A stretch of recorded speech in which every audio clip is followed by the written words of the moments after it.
it's remarkable how much we are allowed to play within that. And sort of you have all these dynamic actors and comedians on set. So it would be a shame to like leave money on the table and not let them do what they do best. Guys, I love this show. I think I watched the first 2 seasons in like 24 hours. Thanks, Caitlin.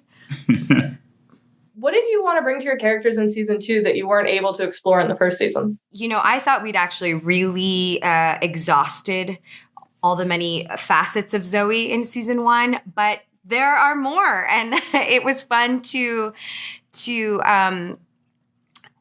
meet her as a daughter, as a protective older sister, as someone in love, and as a detective. So, yeah, she keeps unfolding in a fun way. Yeah. And I think it was exciting to sort of like have Anik be able to sort of be out of the gaze of suspicion in this season and like really getting to interact and sort of take a commanding role and like trying to figure out something out in the open this time. So he's not trying to hide what he's doing to save himself. He's trying to save Zoe's sister and then to save his relationship with Zoe, but then still solve this mystery with Danner, and sort of like not be too close to this, but then, you know, really be objective about it. I think that's like a fun thing that Anik gets to do this season. I loved it. And then which genre was your favorite to play in this season? I really enjoyed doing the rom-com sequel. Yes, I loved that because more time with Sam is always really fun.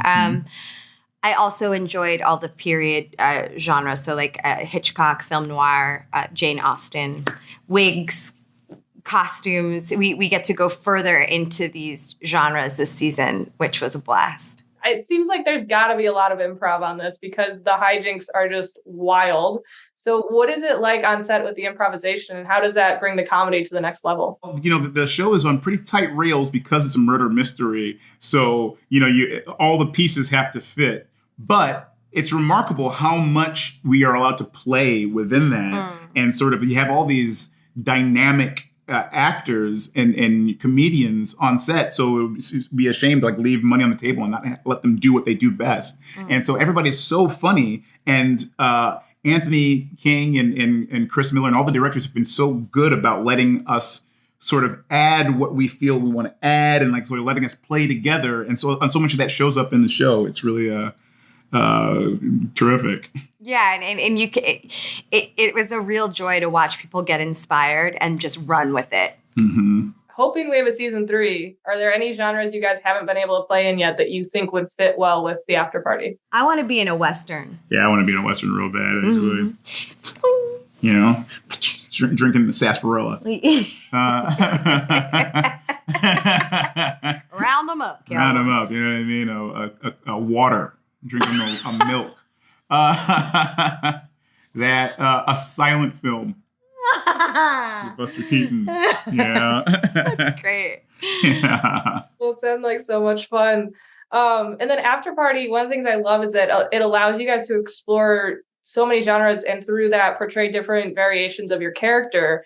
How do you approach each episode while staying true, like that it's a different version while staying true to who the character is at their core? Yeah, well, that's what's so cool about this project. It's such a unique exercise as an actor because you're not just considering your own perspective. You really have to do some homework around genre and then also these other characters and what their objectives are and their point of view is. And I at the end of the day, I think it just makes you even closer to the role that you're playing. But it's it's fun mental gymnastics. Well, thanks so much for taking the time to talk to me. Like I said, I love the show. You guys are both phenomenal in it again, and I hope we get a season 3. Oh, Thanks, you. Caitlin.